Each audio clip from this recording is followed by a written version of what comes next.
You've got the words to change a nation, but you're biting your tongue. It would be sad if we lost our instinct and our courage to love and protect. I wasn't intentionally trying to create my own path or be original. It was just I needed to say certain things and I needed to express myself, and that's how it came out. I was finding it very difficult to find a label that understood what I wanted to do and really believed that people wanted to hear something honest and a little bit different. So, I did feel a bit like a clown. You're knocking on everyone's door trying to get them to believe what you're doing. I couldn't help but feel very different from everybody, so I think that's why I found such a big world in music, and that's why I was an introvert as a kid, but I loved the piano, and that's where I felt at home. I was very quiet until I got at the piano, and weekends, lunch breaks, after school, before school, I was just making music. I wanted to find a way to speak for people. It was important for me, because so many people spoke for me when I was a kid and made me feel less invisible, and I wanted kids or whoever is listening to my music not to feel so voiceless.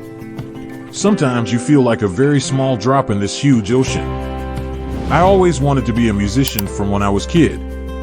It was always a massive dream of mine. School was also really important to me, and having an education was top of my priority. So I really wanted to have a degree before I tried anything in the music industry. I want to speak for people that may not feel like they're being spoken for at the moment. And I want to make a connection between the world around us and the charts. From when I was a kid, I wanted to write. It was so important to me that I was writing my own material. Any song I have to work on longer than a day, I just leave it. It's not gonna work. Everything that's good is really instant. I don't think there are any songs that I've written in the past that I now disagree. It's kind of like tattoos. I would never regret a tattoo, because it was how I felt at that time in my life. I don't think I've ever said anything that I would take back.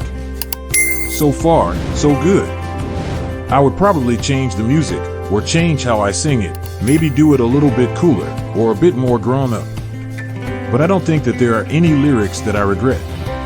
I tried to bang down a lot of doors, but Virgin were the only label who believed in what I was doing. I ended up with a label that understood what I was trying to do. I think people don't realize how many hours of practice goes into becoming a musician and getting better. I think on the first album, my aim was to write a good song and have a good melody, and I wanted lyrics that would connect with as many people as possible. On the second album, I took a lot more of a personal approach. I wasn't trying to make conventional, structured songs. I was really trying to get a lot of emotion and my own personal journey throughout it. I just focused more on being honest than getting the normal song structure down. I was inspired by people like Joni Mitchell and Carole King and Stevie and storytellers. People that could really change the world with their lyric. No matter who sung the song, they had still been the source of that message. So that's what I really aim for. I try to speak of a love that's not necessarily romantic. I think there is so much love between people and so much love people want to give, but it's harder and harder these days to show that, to celebrate that, you know? People that come to my shows are definitely people that feel outsiders. They feel like I don't feel sexy. I don't feel like I can't go out every night on Friday, and I can't connect to that, and I feel so much pressure to do that. I built a reputation as a songwriter in the industry before my own hits. People were used to coming to me for songs. There were songs like Clown and Mountains that were my songs that I wanted to keep. But the record label saw me as a songwriter. It was hard to get people to believe in me as an artist. I mean, there'll always be room for big productions and everything, but it's good to see the other side.